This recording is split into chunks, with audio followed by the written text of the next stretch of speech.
हर हर महादेव दोस्तों, आज हम जानेंगे प्रदोष व्रत की कथा। तो चलिए कथा स्टार्ट करते हैं। प्रदोष व्रत के दिन भोले बाबा और माता पार्वती की पूजा करने से जीवन में सुख समृद्धि आती है। इस दिन व्रत करने वाले लोगों को पूजा करने के साथ कथा पढ़नी और सुननी चाहिए। मान्यता है कि यह व्रत कथा का पाठ करने से लोगों को जीवन में सभी कार्यों में सफलता प्राप्त होती है। प्रदोष व्रत भगवान शिव को समर्पित होता है। इस दिन भगवान शिव और माता पार्वती की कृपा पाने के लिए इसकी विशेष पूजा अर्चना की जाती है।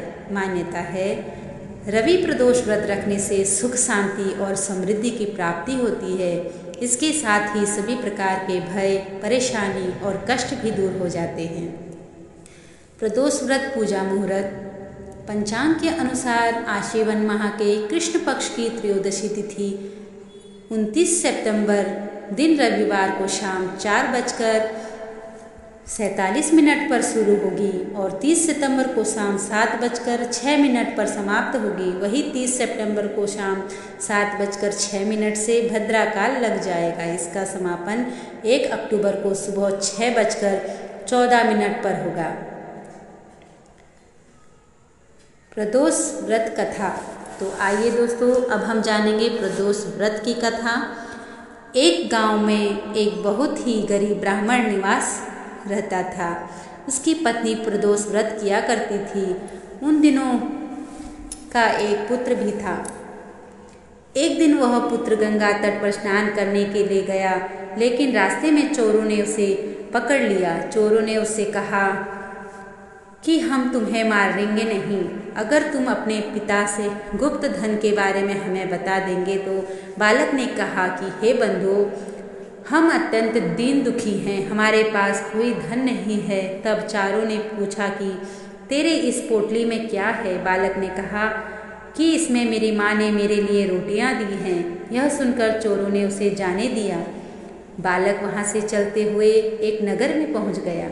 बालक उस नगर में एक बरगद के पेड़ की छाया में जाकर सो गया।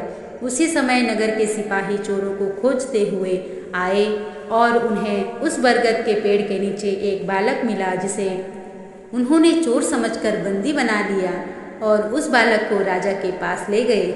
राजा ने उसे कारावास में डाल दिया। जब वह लड़का घर नहीं लौटा, तब उसे माता पिता को अपने पुत्र की बड़ी चिंता होने लगी। अगले दिन प्रदोष व्रत था। ब्राह्मणी ने विधि विधान प्रदोष व्रत किया और भगवान शंकर से अपने पुत्र की कुशलता की प्रार्थना की। भगवान शंकर ने उस ब्राह्मणी की प्रार्थना स्वीकार कर ली। फिर उसी रात भगवान शंकर राजा के सपने में आए और उसे आदेश दिया कि उस बालक को छोड़ दो, क्योंकि वह चोर नहीं है। अगर तुम उसे नहीं छोड़ोगे तो तुम्हारा सारा राज्य वैभव नष्ट हो जाएगा। सुबह होते ही राजा ने उस बालक को जेल से मुक्त कर दिया, जिसके बाद बालक ने अपनी सारी कहानी राजा को सुनाई। राजा ने लड़के की सारी बात सुनने के बाद अपने सिपाही को बालक के घर भेजा और उसके माता पिता को लेकर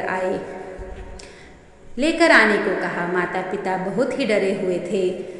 तब राजा ने बालक के माता पिता से कहा कि आप भयभीत ना हो, क्योंकि मैं जानता हूँ कि आपके बालक ने चोरी नहीं की है। राजा ने ब्राह्मण का दुख दूर करने के लिए उसे 5 गांव दान में दिए। इस तरह ब्राह्मण आनंद से रहने लगा। शिव जी की दया उसके गरीबी दूर हो गई। शिव जी की दया से ही उनकी गरीबी दूर हो गई।